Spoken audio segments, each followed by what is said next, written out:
Excitement in the kitchen. Say, let's see the excitement. All right. Just you come along with me and I'll show it to you.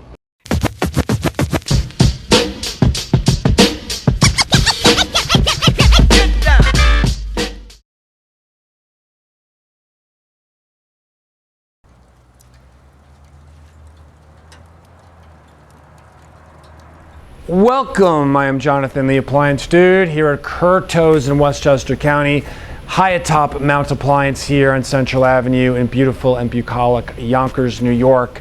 And again, today, the topic, it's not appliances, it's grilling, searing, smoking, all things that I love to do. The weather is warm, summer has finally arrived.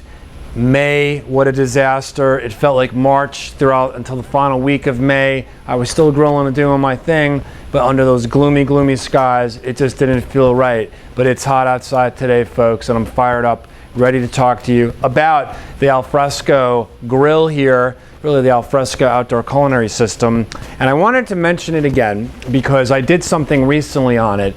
I cooked a specific cut of beef that is very unique. And it bears worth mentioning. And what it did, aside from setting me back a lot of money for this cut of beef that I bought at my guy Minnie's in Bronxville, but it was all worth it. It was so good.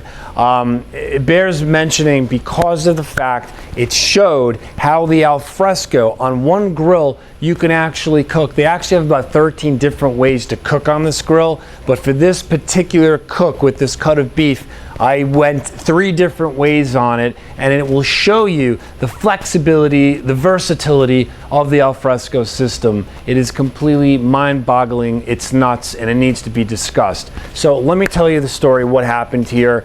Right before Mother's Day, I visited my guy Minnie, and he said to me, "Hey, Jonathan, heads up, okay? I'm getting tomahawk steaks in." Tomahawk steaks, of course, massive piece of beef, long bone sticking out of it, really incredible piece to look at and more so to eat. This tomahawk that I bought actually looked like it was cut from a Brachiosaurus, Jurassic period. Incredible. Fed, and he's like, "Dude, you're not going to eat this yourself. This is 2 to 3 people, blah, blah, blah." The cut of beef, which you've probably seen the photo of already, if not right now, was about 3.5 inches tall, high, very well marbled. I mean, it was a prime cut. He told me this is what they have. This particular purveyor sends stuff over to Luger's. I don't know if that's true or not, but the bottom line is it was an incredible specimen. Definitely looked like it was cut from a dinosaur as opposed to some steer. But anyway, the way I approached this cook was that I knew that it was going to take a long time on the grill because of the thickness. So what I wanted to do, you know, if you've seen my other videos that I have a love, this is my girl over here, the solid fuel insert. This is the apparatus that you use to cook with solid fuels, i.e. lump hardwood charcoal or wood chunks or chips. No, I don't play with the Kingsford stuff. Sorry folks, no fillers wanted over here. So what I did was I put in 1 or 2 pieces of hickory, loaded the bottom with lump hardwood charcoal, Kamado Joe brand. It's organic, it's from Argentina, it burns clean, it burns long, it's beautiful. And the beauty of using that with the Alfresco is that it ignites quickly. I was lit in 7 minutes. I was at embers shortly thereafter. It's a hell of a lot quicker to light up than an egg, than a Kamado ceramic grill. Listen, I have much love for them. You can see plenty of other videos about that. But the ease, the convenience of lighting up the fuel with the Alfresco with your gas is, I mean, that's a major win over here. So within 7 minutes, the gas was turned off. I had the solid fuel going. And shortly thereafter, I mean, I'm at over 1,000 degrees on this box. So what I did was got the grill going. In the kitchen, I had already taken the dyno slab out probably half an hour prior. I don't really believe so much in having things at room temperature before you throw them on the grill. There are differing theories about that. But I hit it with a very basic rub, okay? Coarse kosher salts, black pepper, and I Dude, I did not use my coffee rub with this. I actually think I cheated. I worked in a little Montreal steak rub. And of course, a base of olive oil as well. And gave it a good massage. Again, very, very well marbled piece of meat over here.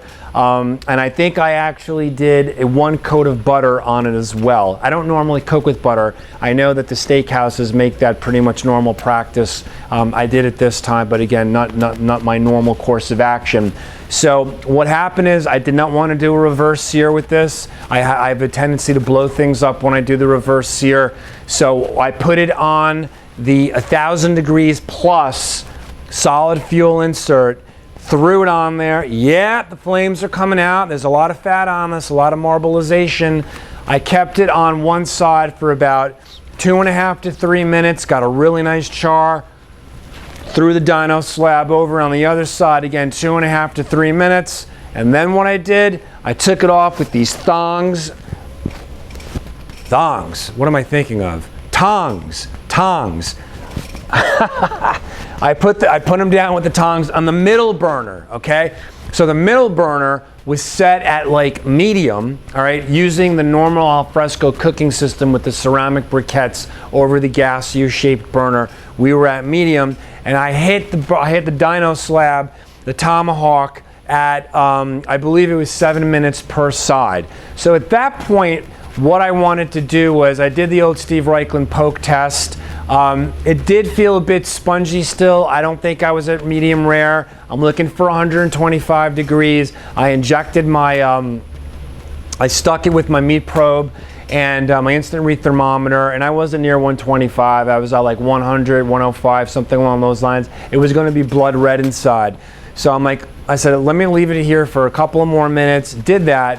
And I was looking at the bark on it, and you know, this did a very nice job from the get-go of creating some sizzle, some bark, some caramelization on the top. But I said, you know what? I've used 2 of the 3 different burners on this grill. Let's light up the Hellfire burner, i.e. the IR infrared sear burner, and let me finish off the sear with that. So I lit the Hellfire burner. This goes up. This is 1,000 or 1,100 degrees up to 1,600 degrees. It's the hottest IR burner out there. I got it to temperature in a couple of minutes. Threw the dyno slab tomahawk on there.